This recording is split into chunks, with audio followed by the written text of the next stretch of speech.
Good morning, friends. Today we have gathered to understand how to work for Zoom.us as a tool in order to host some meetings and do a web conferencing. As you can see, that Zoom.us is the site which is required to be inserted in the URL in the browser so that you will be having this website with various options. In case if you want to sign up, it's a free sign up and you can do it for free. But as you can see the plans and pricing, you will come to know that a basic personal free meeting can be done by your site, which can host up to 100 participants. This meeting will be a maximum of 40 minutes. After 40 minutes, this meeting is going to stop and you have to reassign the meeting again. You can have unlimited number of meetings like this, and you can have the video conferencing, web conferencing, group collaboration, and security features. So in case if we just want to start up with a meeting, this is the way in which you can say just with video on, so that you will be able to send your video as well as your screen share, as well as you can see the video of the students in case it is required. Also for the student, they have to join a meeting with a code that you will be sending them. So once, in case you want to join a meeting, you are required to write down the code of the meeting. So now, for the time being, let me tell you how to just go and host a meeting since you are going to take online video lectures. You will click on with video on. He's going to say you have to sign up with your email address and your password. So in general, there are two more options for single sign-on, like the Google and Facebook. So let me go with Google. And he's going to say which Google account you want to share. So you can share your Google account. He will give you agreement for terms and conditions. You can say, okay, click my account and create it. That's it. You are in the Zoom. Now, in case if you want to schedule a meeting, you have to start from scheduling a new meeting. When you click on scheduling a new meeting, he's going to say the name and the description. So let me say my meeting is introduction, and again let me write down the description, which is optional. In case if you will not write, then also it's not a problem.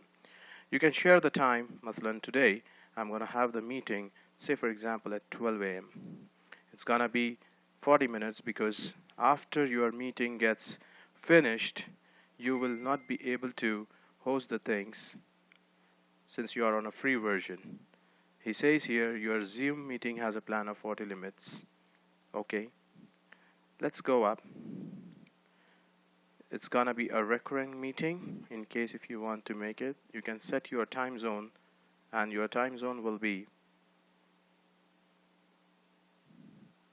the time zone which is required for 2.5 plus, that is Riyadh. In case if you want to make a password, you can create a password so that when you will enter the password, you will be able to go in the meeting. So you are a host, so click on the host as on. And since if you want to see the meeting as a participant, you can say it is also on, so that you will be able to see both the ways how the host as well as the participants will visit.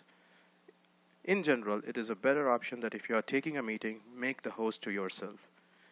You will have computer audio, telephone audio, no need, because you will not be using any telephones. Just go on to computer audio. People can join before you log in. In case if you want, you can stop any person speaking nonsense. You can have a meeting room available which can be enabled, and you can record the meeting on the local computer in case it's required for the future use. That's it. When you will click on the save option, he's going to create and schedule a meeting for you depending on this. All you have to do is you have to enter a start time, as he said.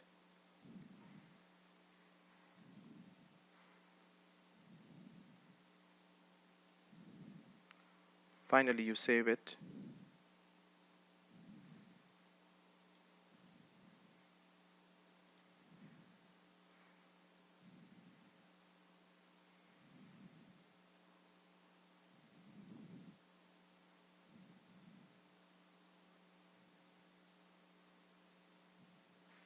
Oops, I made a mistake. It has to be 12 p.m.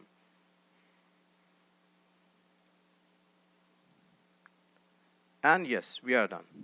So now we have got this meeting, and this is the join URL which was supposed to be given to the students.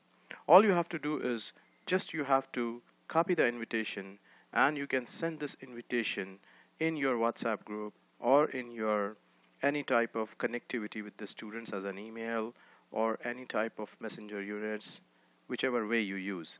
Once you are done, you are good to go.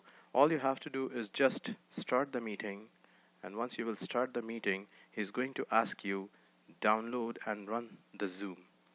So now it will start downloading the zoom.exe over here for you to take the meeting online.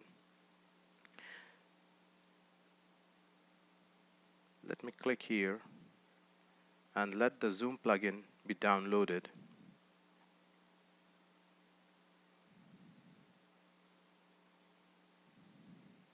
So once the Zoom plugin is downloaded in my download manager, I will be able to open the Zoom plugin and install this small piece of software for myself.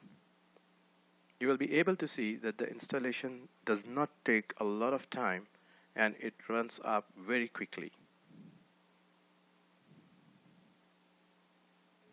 So once the installer is going to install this small plugin, you will be able to take the meetings from your desktop without any problems. It depends on your internet connection that how much time will the plugin will take to install by itself.